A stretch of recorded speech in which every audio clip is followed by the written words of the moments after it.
Today, we're going to explore the intricate relationship between the American judicial system and racial disparity. In this presentation, we will delve into the historical context of our judicial system, examining the factors that have contributed to the disproportionate imprisonment of black men. By understanding this history, we can gain insights into the ongoing struggle for justice and work towards a more equitable future. The roots of racial disparity within the American judicial system can be traced back to the country's history of slavery and the subsequent Jim Crow era. During these periods, laws and practices were explicitly designed to oppress and control African Americans. The criminal justice system was utilized as a tool to maintain racial hierarchy and social control. According to Michelle Alexander in her book The New Jim Crow: Mass Incarceration in the Age of Colorblindness, these systems perpetuated racial control through discriminatory policies such as black codes and vagrancy laws, leading to the overrepresentation of black men in prisons in America. Fast forwarding a little bit in our history, we reach the war on drugs and subsequent mass incarcerations.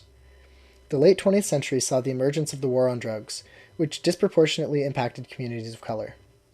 Harsh sentencing laws, such as mandatory minimums and three-strike policies, resulted in a surge in the number of individuals, again particularly black men, being incarcerated for nonviolent drug offenses.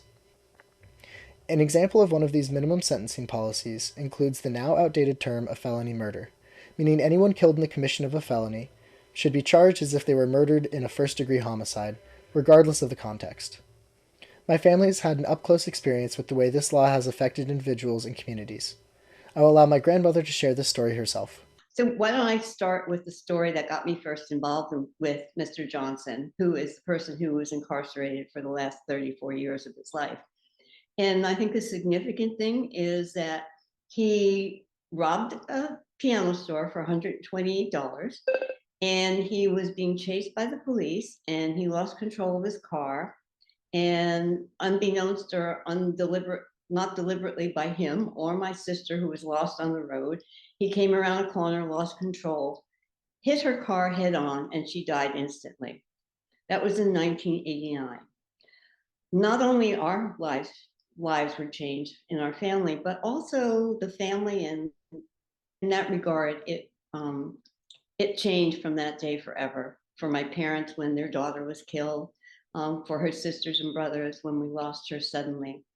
But when I got to know about what happened on the circumstances, of which I was not privy until about a year ago, uh, what I began to research and understand from reading about 800 pages of court documents is that Mr. Johnson was a young black man at age 18. And even though he didn't deliberately set out to murder my sister or never motivated to kill her even, the powers at the time and the momentum of the time for law and order was so severe that he not only got charged with the robbing of the piano store for $125, but he got charged with capital murder of my sister.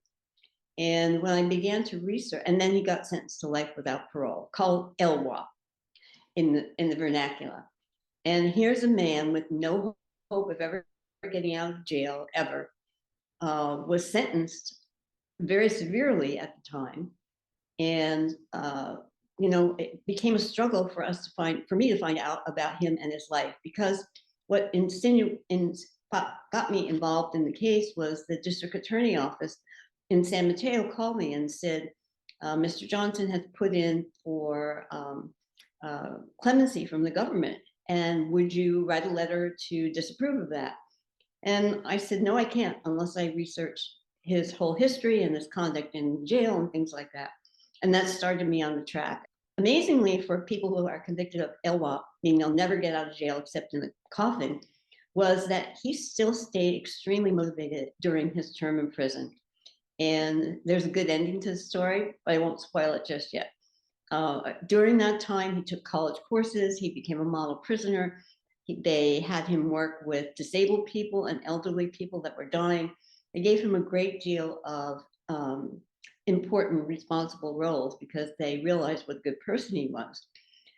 The long and short of it was that he was always destined to stay in there forever.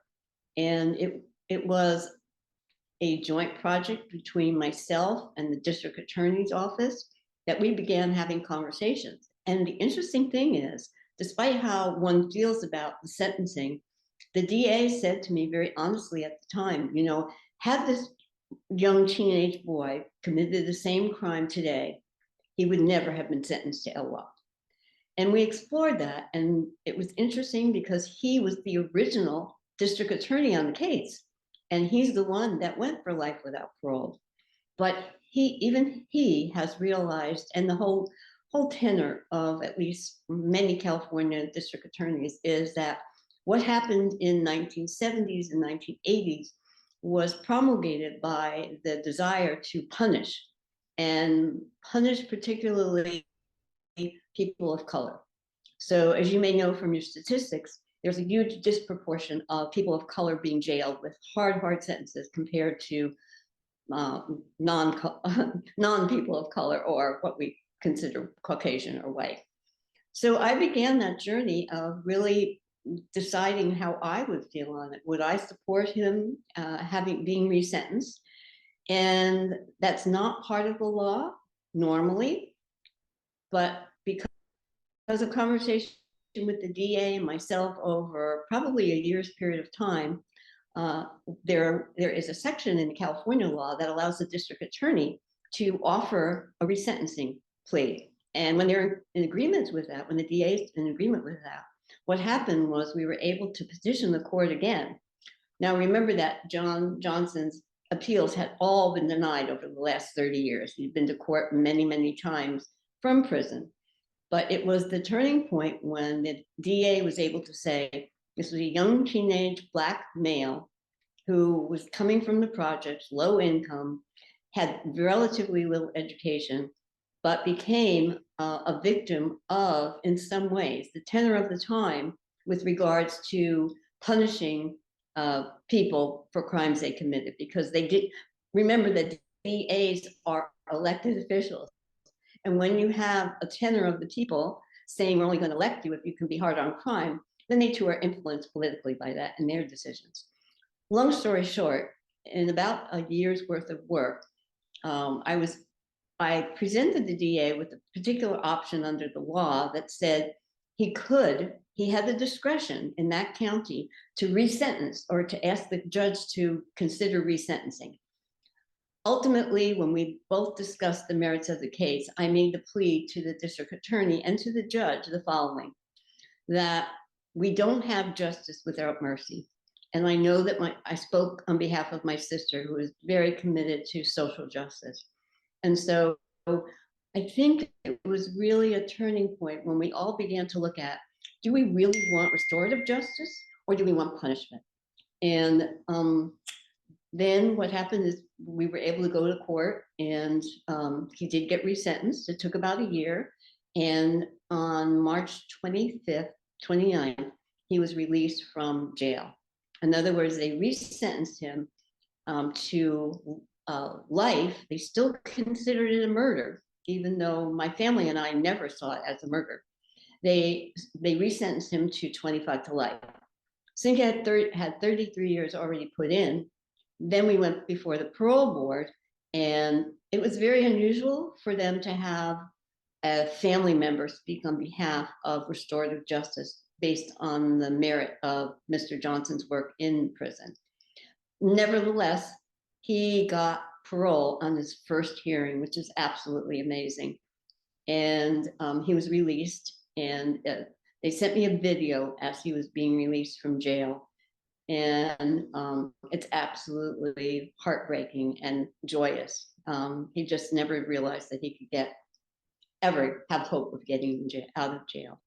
But I think the real big important thing, and I've now been working with the Senate and Congress people in the state of California to look at the whole definition of felony murder, or to look at the notion of restorative justice and the disproportionate people that have been jailed for nonviolent crimes, 3 strikes you're out, and asking people in power to relook at that and rethink about it. And I think the most significant thing was when people were saying, this is really the notion of restorative justice. And once the person has shown over a long period of time that he has been rehabilitated, then I think we all have an obligation to look at what role we can play in making a small little dent. And I know it was only one person's life, but it's an important life if he struggled to restore himself into society and do a good job at it. So mine is just a little anecdotal record of a very, very touching story between people. And the DA said he wanted to interview me because he wanted to know if he was dealing with a bleeding heart. And I said, no, I'm a strong proponent of making people responsible for their actions. And if they do unlawful actions and unethical actions, they need to have a consequence for that. Now, if that consequence is surely for the sake of punishment, we have a different ethical viewpoint. But if we have people realize and suffer the consequences of their behavior, and it's realistic and it's not prejudicial and it's not biased and it's not based on color or lack of education or lack of wealth, then we really need to embrace the notion and look at what restorative justice means within our judicial system. As she highlighted, the American judicial system has an overzealous nature, particularly in its approach to sentencing. She referenced the tough-on-crime policies that have resulted in excessively long prison sentences. An issue that continues to contribute to these sentences is that prisons are frequently for-profit institutions. The pursuit of profit incentivizes harsh sentences and mass incarceration, often at the expense of restorative justice and rehabilitative efforts.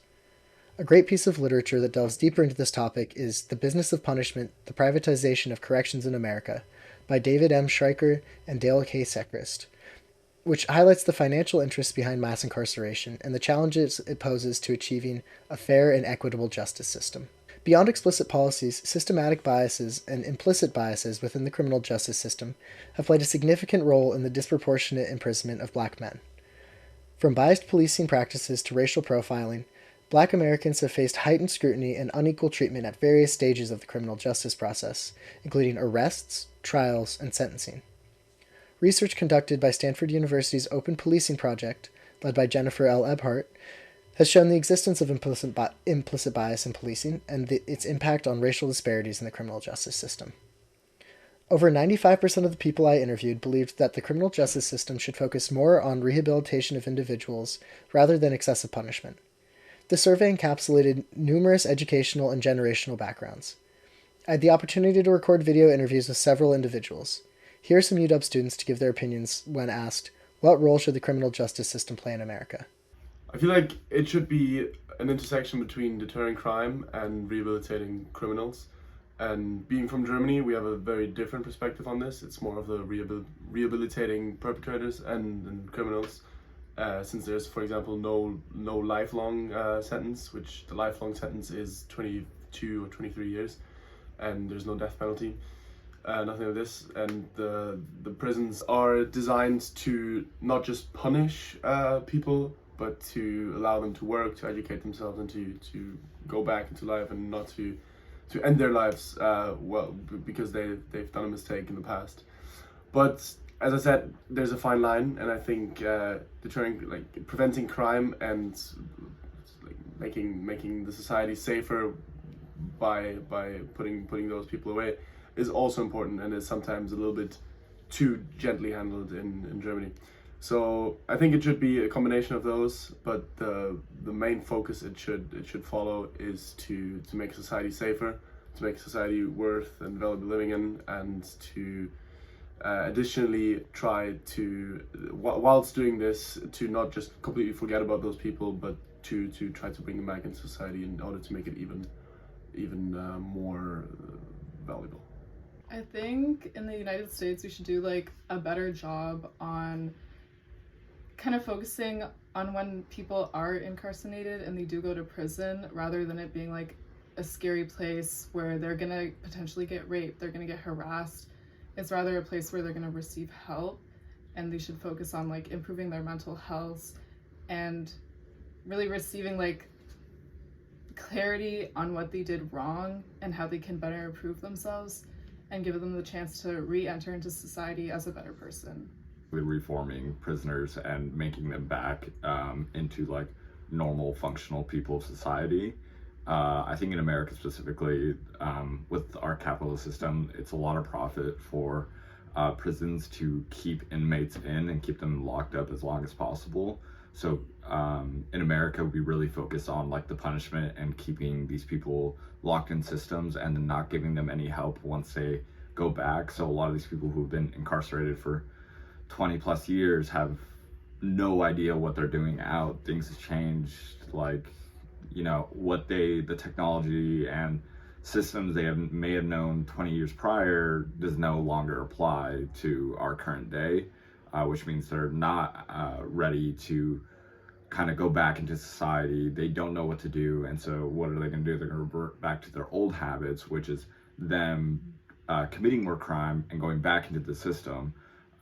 So American system is very lacking in actually helping these prisoners and becoming functional members of society. We understand historically why the prison system targets minorities, especially black men, and why they stand to make money off of keeping people in jail.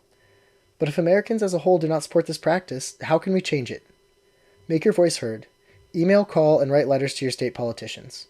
Vote for district attorneys who will focus on helping criminals become functioning members of our society while keeping the rest of us safe. Most importantly, share what you've learned. Of the 2 people surveyed who believed that crime should be met with strong punishment, both of them actually changed their stances after I showed them the story that my grandmother Lynn shared with us earlier. Start dialogues and promote change. Let's fix this problem.